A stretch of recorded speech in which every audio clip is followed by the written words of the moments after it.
नमस्कार जोहार, आपका स्वागत है खबर छत्तीसगढ़ में। तो आइए जानते हैं छत्तीसगढ़ के हर छोटे बड़े शहर से 25 फटाफट बड़ी खबरों को। इससे पहले यदि आप वीडियो को लाइक नहीं किए तो लाइक कर दीजिए और चैनल में नए हैं तो चैनल को सब्सक्राइब कर लीजिए। और आप वीडियो को कहां से देख रहे हैं कमेंट बॉक्स में हमें जरूर बताइए। बड़ा झटका, 3000 महिलाओं के खाते में नहीं आ रही महतारी बंधन की राशि। जे महतारी बंधन योजना के तहत पात्रता रखने वाले सैकड़ों महिलाओं के खाते में राशि नहीं आ रही है। शिकायत के बाद भी समस्या का निराकरण नहीं हो रहा है। महिलाएं राशि के लिए बैंक और संबंधित विभाग का चक्कर काट रही है, इसके बाद भी समस्या का निराकरण नहीं हो रहा है। इससे महिलाओं के रोष पनपने लगा। मैं इधर शिकायत के बाद ऐसी महिलाओं का पोस्ट ऑफिस में इंडियन पोस्ट पेमेंट बैंक में नया खाता खुलवाया जा रहा है। मिली जानकारी के अनुसार जिले में करीब 3000 से अधिक ऐसी महिलाएं जिनके खाते में महतारी बंधन योजना के तहत राशि नहीं आ रही है। बता दें कि भाजपा सरकार ने प्रदेश में महिलाओं की आर्थिक स्थिति, स्वावलंबन तथा उनके स्वास्थ्य एवं पोषण स्तर में सतत सुधार को लेकर महतारी बंधन योजना शुरू की। सरकार से मिले निर्देश के बाद धमतरी जिले में यह योजना 5 मार्च 2024 से शुरू हुई। छत्तीसगढ़ में औषधीय पौधों की खेती को मिलेगा बढ़ावा, सीएम साय ने की घोषणा। हर्बल स्टेट बनेगा प्रदेश। जी हां, मुख्यमंत्री विष्णुदेव साय ने प्रदेश को हर्बल स्टेट रूप में विकसित करने की दिशा में एक महत्वपूर्ण कदम उठाया, जिससे छत्तीसगढ़ राज्य अब पारंपरिक ज्ञान और आधुनिक सोच के समन्वय से हर्बल क्रांति की ओर अग्रसर है। सीएम ने कहा कि अब किसानों को औषधीय पौधों की खेती के लिए प्रेरित किया जाएगा, जिससे उन्हें पारंपरिक धान की खेती की तुलना में कई गुना अधिक आय प्राप्त हो सकेगी। यह पहल न केवल किसानों को आत्मनिर्भर बनाएगी बल्कि प्रदेश की पारंपरिक वेद परंपरा, वन औषधियों और जैव विविधता के संरक्षण को भी मजबूती प्रदान करेगी। गहरी खाई में गिरा सेना का वाहन, 3 जवान शहीद। जम्मू कश्मीर से इस वक्त की बड़ी खबर सामने आ रही है। यहां रामबन जिले के बैटरी चश्मा में सेना का एक वाहन 700 फीट गहरी खाई में जा गिरी। हादसे में 3 सैनिकों की मौत हो गई है। वह बचाव दल तुरंत मौके पर पहुंचा और बचाव कार्य शुरू कर दिया। रिपोर्ट के अनुसार कुछ लोग घायल हुए हैं। रायगढ़ बिजली विभाग के 66 कर्मचारियों को मिला प्रमोशन, जल्द होगी नई भर्ती। रायगढ़ जिले के बिजली विभाग के कर्मचारियों के लिए खुशखबरी आई है।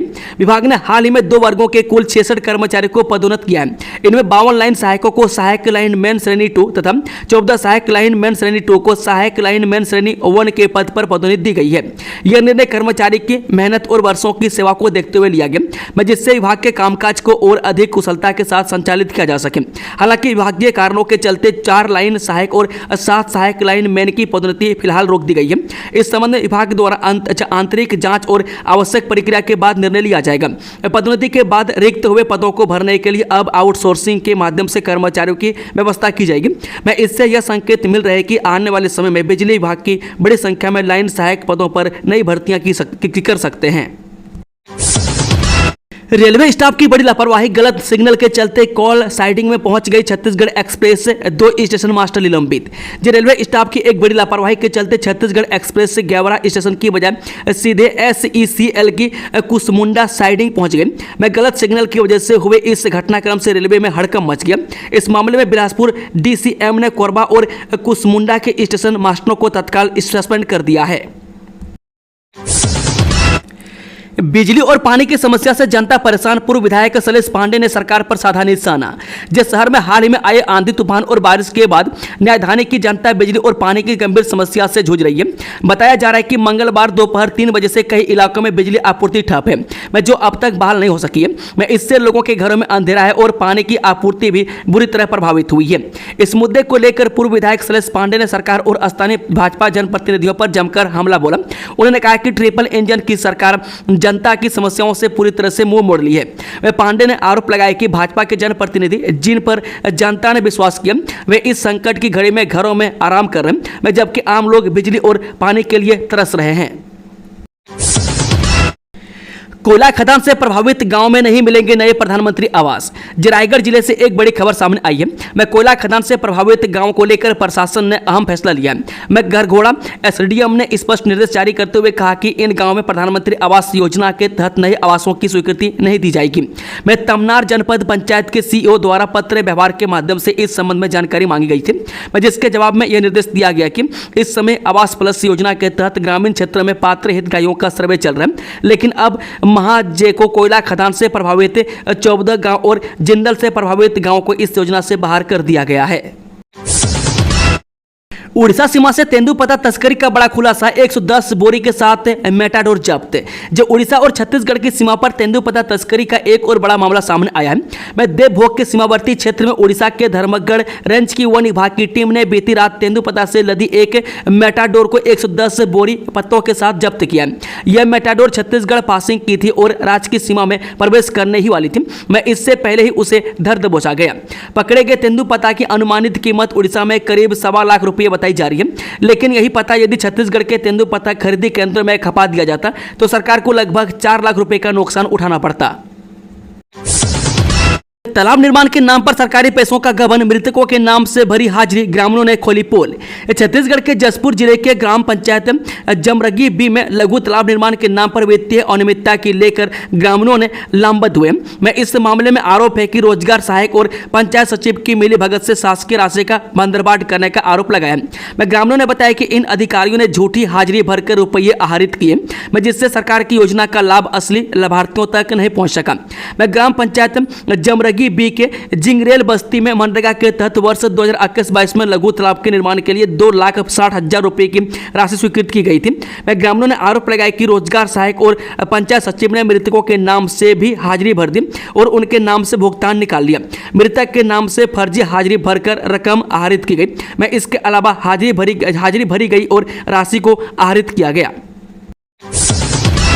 पीएम आवास निर्माण में बलौदा बाजार ने किया कमाल, प्रदेश में मिला यह स्थान। जब प्रधानमंत्री आवास निर्माण में बलौदा बाजार जिले ने कमाल कर दिखाया। मैं छत्तीसगढ़ के 33 जिलों में बलौदा बाजार ने बाकी जिलों को पछाड़ते हुए प्रदेश में तीसरा स्थान प्राप्त किया। यह रैंकिंग पीएम आवास योजना ग्रामीण के तहत जारी की गई है। मैं जब जिला प्रशासन का लक्ष्य है कि और बेहतर काम करके बलौदा बाजार को प्रदेश भर में नंबर 1 पर लाया जाए। इसके लिए कलेक्टर दीपक सोनी ने अफसरों को निर्देश भी दे दिया है। छत्तीसगढ़ में आंधी तूफान से तबाही, 2 की मौत, कई घायल, कई जगह गिरे पेड़। इन जिलों में बारिश के साथ ओलावृष्टि। छत्तीसगढ़ समेत देश के 15 से अधिक राज्यों में तेज आंधी के साथ बारिश देखने को मिल रही है। वहीं छत्तीसगढ़ में बारिश के साथ कई जगहों पर ओले भी गिरे। इस दौरान 50 से 60 किलोमीटर की रफ्तार से आंधी चली। इससे प्रदेश से मौसम पूरी तरह से ठंडा हो गया। हालांकि आंधी, बारिश और ओले की वजह से किसानों को काफी नुकसान पहुंचा है। दरअसल खेतों में लगी फसल और सब्जियां इस बारिश के चलते बर्बाद हो गया। बिलासपुर के रतनपुर थाना क्षेत्र के भरवी डीही गांव में आकाशीय बिजली की चपेट में एक किशोर की मौत हो गई, वहीं एक घायल हो गया है। बकरी चोर मॉडिफाइड इनोवा गाड़ी से रात में चुराते बकरियां, फिर मटन की दुकान पर देते थे बेच, 7 आरोपी गिरफ्तार। कबीरधाम पुलिस ने रविवार को बकरी चोरी के मामले में बड़ा खुलासा किया। पुलिस ने बिलासपुर के एक संगठित बकरी चोर गिरोह के 7 आरोपियों को गिरफ्तार कर लिया। इनके पास से 16 बकरियां और चोरी में इस्तेमाल की गई विशेष रूप से मॉडिफाइड इनोवा गाड़ी जब्त की गई है। में एएसपी पुष्पेंद्र बघेल ने बताया कि कबीरधाम जिले के कुकदुर, पंडरिया और कवारधा थाना क्षेत्रों में रात के समय बकरी चोरी की घटनाएं बढ़ रही थी। तकनीकी और सीसीटीवी फुटेज के विश्लेषण से पता चला कि बिलासपुर के मोपका, मंगल और मगरपारा क्षेत्र से संचालित यह गिरोह कबीरधाम के दूरस्थ ग्रामीण इलाकों को निशाना बना रहा था। मैं गिरोह अब तक 80 से अधिक बकरियां की चोरी कर चुका है। चुराई गई अधिकांश बकरियां बिलासपुर की मटन दुकानों में बेच दी गई है, जबकि 16 बकरियां बरामद की गई है। डोंगरगढ़ के सुदर्शन पहाड़ पर तेंदुए की हलचल, वन विभाग ने लोगों को किया अलर्ट। ये डोंगरगढ़ का सुदर्शन पहाड़ अपनी वन संपदा के लिए जाना जाता है। इस पहाड़ पर कई तरह के जानवर पाए जाते हैं। मैं इस बीच सुदर्शन पहाड़ पर एक तेंदुए की दस्तक से लोगों के बीच हलचल मच गई है। मैं पहाड़ों की ढलान पर तेंदुए को चहलकदमी करते हुए देखा गया। मैं आसपास के लोगों ने इस बात की सूचना वन विभाग को दी। अब वन विभाग तेंदुए को लेकर सतर्क हो गया। डोंगरगढ़ के सुदर्शन पहाड़ पर वन विभाग की टीम पहुंच गई है। उनके साथ एक पिंजरा भी है, जिसे तेंदुए को कैद करने के लिए लिया गया है। लोगों ने बताया कि शनिवार को तेंदुआ दिखाई दिया, जिसके बाद से वन विभाग की टीम पिंजरा लेकर पहुंच गई और मुनादी कराकर लोगों को सतर्क करने का काम करने लगी। दूसरी तरफ यह खबर सोशल मीडिया पर भी वायरल हो रही है। लैंड रजिस्ट्री में 10 नए सुधारों का ऐलान, जान लीजिए कैसे होने वाला है आपको फायदा। मुख्यमंत्री विष्णुदेव साय ने शनिवार को भूमि पंजीकरण प्रक्रिया को सरल बनाने के लिए रजिस्ट्री और राजस्व विभागों में 10 नए सुधारों की घोषणा की। नई घोषणा के मुताबिक भूमि सौदों को अधिक पारदर्शी और परेशानी मुक्त बनाने की दिशा में कदम उठाया। यह बड़ा कदम, सीएम ने कहा कि इन बदलावों का उद्देश्य सिस्टम को और अधिक बेहतर बनाना है और लोगों को धोखाधड़ी से बचाना है। मुख्यमंत्री साय ने कहा कि भूमि पंजीकरण प्रक्रिया में 10 नए सुधार पेश किए गए। वे पहले लोगों को काफी परेशानी का सामना करना पड़ता था, लेकिन अब रजिस्ट्री के साथ ही नामांकन भी हो जाएगा। वह कोई भी फर्जी व्यक्ति जमीन नहीं बेच पाएगा, क्योंकि खरीदार और विक्रेता आधार से जुड़े होंगे। नई प्रणाली की एक बड़ी खासियत यह है कि फर्जी व्यक्तियों को अवैध रूप से जमीन बेचने से रोकने के लिए खरीदार और विक्रेता दोनों के साथ आधार को जोड़ा गया है। नेताजी को पार्टी ने निकाला तो भूल गए मर्यादा, बालोद पुलिस ने पूर्व बीजेपी पार्षद को किया गिरफ्तार। जगरूर नगर पंचायत के पूर्व बीजेपी पार्षद मुकेश साहू को अरेस्ट किया गया। वह पूर्व बीजेपी पार्षद के खिलाफ बीजेपी के नेताओं ने ही शिकायत की है। वह पुलिस ने मुकेश साहू को प्रतिबंधात्मक धाराओं के तहत गिरफ्तार किया। बीजेपी नेताओं ने मुकेश साहू की गिरफ्तारी और उस पर कड़ी कार्रवाई के लिए लिखित में शिकायत दर्ज कराई है। पूर्व में मुकेश साहू भारतीय जनता पार्टी के अधिकृत पार्षद थे और बाद में पार्टी विरोधी कामों के चलते उनको पार्टी से निष्कासित कर दिया गया। अब पार्टी से बाहर जाने के बाद वे गुस्से थे। इसी गुस्से में पार्षद ने सोशल मीडिया ग्रुप पर पीएम मोदी के खिलाफ अपमानजनक भाषा का इस्तेमाल किया। कांग्रेस का हिंदू विरोधी चेहरा उजागर, राहुल के भगवान राम वाले बयान पर भाजपा का तीखा हमला। जब भारतीय जनता पार्टी ने भगवान राम को पौराणिक व्यक्ति कहने के लिए राहुल गांधी की तीखी आलोचना की है। भाजपा ने कहा कि कांग्रेस नेता ने अपनी पार्टी का हिंदू विरोधी चेहरा उजागर कर दिया है। बता दें कि पिछले महीने अमेरिका के एक विश्वविद्यालय में बातचीत के दौरान गांधी ने हिंदू की परिभाषा को लेकर भाजपा के विचार को खारिज कर दिया था। कांग्रेस नेता ने कहा था, मेरे लिए यह भारतीय परंपरा और इतिहास का आधार है। मैं भारत में किसी ऐसे व्यक्ति को नहीं जानता जिसे हम महान मानते हो और जो इस प्रकार का न हो। मैं एक भी व्यक्ति के बारे में नहीं सोच सकता। मैं सभी पौराणिक पात्र हैं। भगवान राम उस समय के थे जहां वे क्षमाशील थे, वे दयालु थे। उन्होंने यह टिप्पणी उस समय की जब उनसे पूछा गया था कि हिंदू राष्ट्रवाद के युग में धर्मनिरपेक्ष राजनीति किस प्रकार तैयार की जानी चाहिए। पहलगाम आतंकी हमला, कश्मीर के नजाकत की सीएम साय ने की प्रशंसा, बोले सभी मुसलमान बुरे नहीं होते। पहलगाम आतंकी हमले पर छत्तीसगढ़ के सीएम विष्णुदेव साय ने बड़ा बयान दिया। उन्होंने जम्मू कश्मीर के टूरिस्ट गाइड नजाकत अहमद शाह की तारीफ की है। उन्होंने कहा कि जम्मू कश्मीर के नजाकत ने अपनी जान पर खेलकर छत्तीसगढ़ के 11 लोगों की जान बचाई। उन्होंने पीटीआई से बातचीत में टूरिस्ट गाइड नजाकत अहमद शाह के प्रति आभार जताया। मैं सीएम साय ने कहा कि कुल लोगों की वजह से मुस्लिम समुदाय बदनाम हो रहा है। मैं गृह मंत्री का पीए बोल रहा हूं, फर्जी पीए बनकर रेत खदान मैनेजर को दिखाई धौंस, अब सलाखों के पीछे। छत्तीसगढ़ के गृह मंत्री विजय शर्मा के नाम का दुरुपयोग कर फर्जी पहचान के जरिए रेत खदान मैनेजर को धमकाने वाले एक युवक को पुलिस ने गिरफ्तार कर लिया। आरोपी ने खुद को मंत्री का पीए बताकर खदान प्रबंधन पर दबाव बनाने की कोशिश की थी। पुलिस के अनुसार आरोपी की पहचान अमन कुमार कोसले के रूप में हुई है। उसने 30 अप्रैल को गिद्धपुरी थाना क्षेत्र में संचालित रेत खदान के मैनेजर इंद्रजीत मिरी को फोन किया था। मैं कॉल के दौरान खुद को नमन कुमार एचएम हाउस रायपुर का कर्मचारी बताते हुए अमन ने अवैध खनन का आरोप लगाया और कड़ी कार्रवाई की धमकी दी। सुशासन तिहार का तीसरा चरण आज से होगा शुरू। मुख्यमंत्री विष्णुदेव साय करेंगे जनता से सीधा संवाद, मिलेगा आम जन को योजनाओं का लाभ। जी, मुख्यमंत्री विष्णुदेव साय के नेतृत्व में प्रदेशव्यापी सुशासन तिहार के तीसरे चरण का शुभ आरंभ 5 मई से होगा। इसको लेकर शासन प्रशासन द्वारा सभी तैयारियां पूरी कर ली गई है। मैं सुशासन तिहार का तीसरा चरण 31 मई तक चलेगा। इस दौरान प्रत्येक जिले की 8 से 15 ग्राम पंचायतों के मध्य समाधान शिविर आयोजित किए जाएंगे, जिनमें आवेदकों को उनके आवेदनों की स्थिति की जानकारी दी जाएगी। मुख्यमंत्री विष्णुदेव साय एवं अन्य मंत्रीगण कुछ समाधान शिविरों में शामिल होंगे तथा आवेदकों से भेंट कर उनकी समस्याओं के निराकरण के बारे में जानकारी प्राप्त करेंगे। मैं तीसरे चरण में मुख्यमंत्री स्वयं हेलीकॉप्टर से औचक रूप से किसी भी गांव में पहुंचकर लोगों से मुलाकात करेंगे और चौपाल लगाकर गांव के विकास और वहां पर पदस्थ मैदानी अमले की कार्यशैली के बारे में लोगों से जानकारी लेंगे। मुख्यमंत्री साय इस दौरान शासकीय योजनाओं के क्रियान्वयन, निर्माण एवं विकास कार्यों की जमीनी हकीकत का भी मुआयना।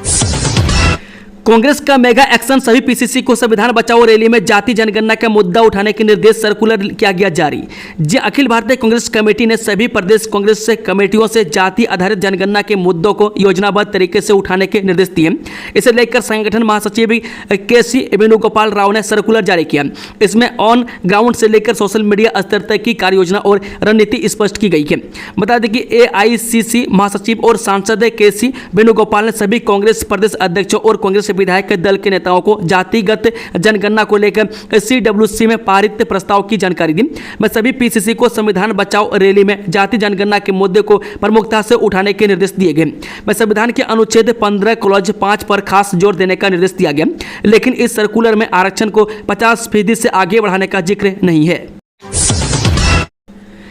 जिंदल स्टील में हुए हादसे में एक कर्मचारी की मौत, ट्रेड यूनियन ने मांगा 50 लाख का मुआवजा। जिंदल स्टील प्लांट में देर रात हुए हादसे में एक कर्मचारी की मौत हो गई। उत्तर प्रदेश के आजमगढ़ के निवासी विजय बहादुर की मौत पर ट्रेड यूनियन के पदाधिकारियों ने संयंत्र प्रबंधन से 50 लाख रुपये मुआवजे की मांग की है। हॉस्पिटल में ड्रेसिंग करता मिला पोस्टमार्टम करने वाला कर्मचारी, जिला स्वास्थ्य केंद्र की खुली पोल। छत्तीसगढ़ के बलरामपुर जिले से स्वास्थ्य व्यवस्था की बदहाली का एक नया मामला सामने आया। यहां सामुदायिक स्वास्थ्य केंद्र राजपुर में पोस्टमार्टम करने वाला युवक ड्रेसिंग करता हुआ दिखाई दे रहा है। वह एनडीटीवी के कैमरे में यह लापरवाही कैद हुई है। यहां ड्रेसिंग करने वाला युवक बीएमओ साहब के आदेश का हवाला दे रहा है।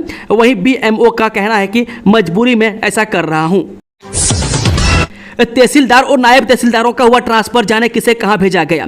जिले के राजस्व विभाग में फिर से फेरबदल हुआ है। यहां तहसीलदार और नायब तहसीलदार का ट्रांसफर हुआ।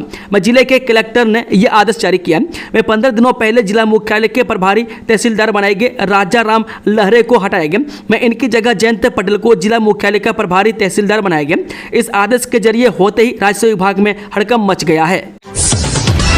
जमीन खरीदी बिक्री लेन देन मामले में कांग्रेस नेता पर मारपीट और अपहरण का आरोप। जिस शहर के ओसवाल लाइन निवासी हिमांशु साहू ने कांग्रेस नेता ब्रिजेश शर्मा पर मारपीट अपहरण करने का आरोप लगाया। उन्होंने पुलिस अधीक्षक कार्यालय पहुंचकर इस मामले में कार्रवाई की मांग की है। राजनांदगांव जिले में जल संरक्षण को मिलेगी नई गति। कलेक्टर डॉक्टर सर्वेश्वर नरेंद्र भूरे ने राजनांदगांव जिले में जल संरक्षण को प्राथमिकता देते हुए युद्ध स्तर पर कार्य करने के निर्देश दिए। मैं आज उन्होंने मिशन जल रक्षा एवं मोर पानी अभियान के अंतर्गत ग्राम बरगा, टप्पा और गिधवा में विभिन्न जल संरचनाओं एवं निर्माणाधीन इकाइयों का निरीक्षण किया। इस दौरान जिला पंचायत की मुख्य कार्यपालन अधिकारी सुश्री सुरुचि सिंह भी साथ रही। वह ग्राम बरगा में परकोलेशन टैंक, इंजेक्शन वेल और बोरवेल रिचार्ज सॉफ्ट फिल्टर जैसे नवाचारों का अवलोकन करते हुए कलेक्टर ने जिले में 1000 इंजेक्शन वेल निर्माण के निर्देश दिए। उन्होंने कहा कि भूजल स्तर बढ़ाने के लिए नवीन तकनीकों का व्यापक उपयोग किया जाना चाहिए। अकेलापन और मोबाइल की लत बना रही छात्रों की मानसिक कमजोरी, हॉस्टल में रहकर टूट रहा मनोबल, सिम्स ने जताई चिंता। न्यायधानी के छत्तीसगढ़ आयुर्विज्ञान संस्थान के विशेषज्ञों ने छात्रों के मानसिक स्वास्थ्य को लेकर गंभीर चिंता जताई है। अध्ययन के लिए घर से दूर रह रहे छात्रों में अकेलेपन और मोबाइल की लत के कारण मानसिक अस्थिरता तेजी से बढ़ रही है। विशेषज्ञों का मानना है कि ये आदतें न केवल छात्रों के मानसिक स्वास्थ्य को प्रभावित कर रही है, बल्कि उनकी पढ़ाई और सामाजिक जीवन पर भी नकारात्मक असर डाल रही है। वह छात्र अपनों से दूर रहकर दिन भर मोबाइल में व्यस्त रहते हैं तो वे अवसाद जैसी मानसिक स्थितियों का शिकार हो जाते हैं। इस समस्या से निपटने के लिए संस्थान में मानसिक परामर्श सेवाएं और संवादात्मक गतिविधियां शुरू की है। मोर गांव मोर पानी अभियान बना सार्थक पहल। मुख्यमंत्री विष्णुदेव साय द्वारा विगत माह शुरू किए गए मोर गांव मोर पानी अभियान ग्रामीण इलाकों में जल संकट से निपटने की एक दूरदर्शी पहल है। इस अभियान के तहत बलौदाबाजार भाटापारा जिले के ग्रामीण क्षेत्र में जल संसाधनों का संरक्षण, पुनर्भरण और सतत उपयोग सुनिश्चित किया जा रहा है। अभियान अंतर्गत कलेक्टर दीपक सोनी के निर्देश अनुसार अनुविभागीय स्तर पर अनुविभागीय अधिकारी यानी कि राजस्व की अध्यक्षता में विशेष समितियां गठित की गई है। इसी कड़ी में अनुविभागीय समिति सिमगा के द्वारा खनन प्रभावित क्षेत्रों में जल संचयन को लेकर बेहतर कार्य किया गया, जिसमें प्रशासन, उद्योग और ग्रामीणों के त्रिस्तरीय समन्वय का आदर्श उदाहरण क्षेत्र में परिलक्षित हो रहा है। मैं इन तीनों के प्रयास से सिग्मा क्षेत्र के उत्खनन प्रभावित क्षेत्रों में पेयजल व निस्तारी की समस्या से ग्रामीणों को निजात मिली है। विधायक गोमती साय ने दिखाया मानवीय सरोकार, एयर एम्बुलेंस से पहुंचाया मृतक युवक का पार्थिव देह गृहग्राम। एक बार फिर से विधायक गोमती साय ने मानवता और संवेदनशीलता दिखाते हुए जसपुर बांस बहार क्षेत्र के निवासी बंधन राम यादव, जो कि मुंबई में रहकर काम करता था, जिसका आकस्मिक निधन हो गया, उसके निधन की सूचना जब उसके परिजनों को मिली तो वे पार्थिव देह मुंबई से गृहग्राम वापस लाने की व्यवस्था के लिए विधायक गोमती साय से सहायता लेने पहुंचे। विधायक गोमती साय ने बंधन राम यादव के निधन पर शोक व्यक्त करते हुए कि मृतक के परिजनों को इस दुख की घड़ी में साथ होने और पार्थिव देह को वापस लाने के लिए प्रशासनिक स्तर पर आवश्यक कदम उठाए और उनके प्रयास से मुंबई से एयर एम्बुलेंस की सहायता से रायपुर और रायपुर से एम्बुलेंस से उसके निजी ग्राम बांस बहार बंधन राम यादव का पार्थिव देह पहुंचा, जिसके बाद परिजनों ने विधायक महोदया का आभार व्यक्त किया। वह विधायक गोमती साय अपने क्षेत्र की जनता के सुख दुख में सदैव उनके साथ खड़ी रहती है और हर संभव प्रयास कर क्षेत्र की सभी समस्याओं के समाधान के लिए तैयार रहती है। पहलगाम गुनहगारों को सबक सिखाने की तैयारी, पीएम मोदी की बैक टू बैक बड़ी बैठकें, हलचल तेज। पहलगाम आतंकी हमले का जवाब देने के लिए तीनों सेनाओं के स्तर पर चल रही रणनीतिक तैयारियों के बीच प्रधानमंत्री नरेंद्र मोदी ने रविवार को वायुसेना प्रमुख air chief marshal AP Singh के साथ बैठक की। वायुसेना प्रमुख के साथ पीएम की भी इस बैठक की कोई जानकारी साझा नहीं की गई है, मगर समझा जाता है कि पहलगाम आतंकी हमले के गुनहगारों तथा उसके संरक्षकों को सबक सिखाने के लिए वायुसेना की रणनीतिक तैयारियों पर इसमें चर्चा हुई है। भारतीय सेना की बड़ी ताकत, रूस ने भेजी ईगला एस मिसाइल, पल भर में होगा दुश्मनों का खात्मा। जब पहलगाम में हुए आतंकी हमले के बाद भारत और पाकिस्तान के बीच तनाव चरण पर है। इस बीच भारत ने अपनी युद्ध क्षमताओं को बढ़ाने को लेकर एक और कदम आगे बढ़ाया। दरअसल रूस ने भारतीय सेना को ईगला एस मिसाइलों की नई आपूर्ति प्रदान की है। बहुत कम दूरी की वायु रक्षा प्रणाली भारतीय सेना की वायु रक्षा सुरक्षा का एक महत्वपूर्ण हिस्सा है। मैं ईगला एस मिसाइलों की नई आपूर्ति केंद्र द्वारा बलों को दी गई आपातकालीन खरीद के तहत किए गए अनुबंध के हिस्से के रूप में प्राप्त हुई है।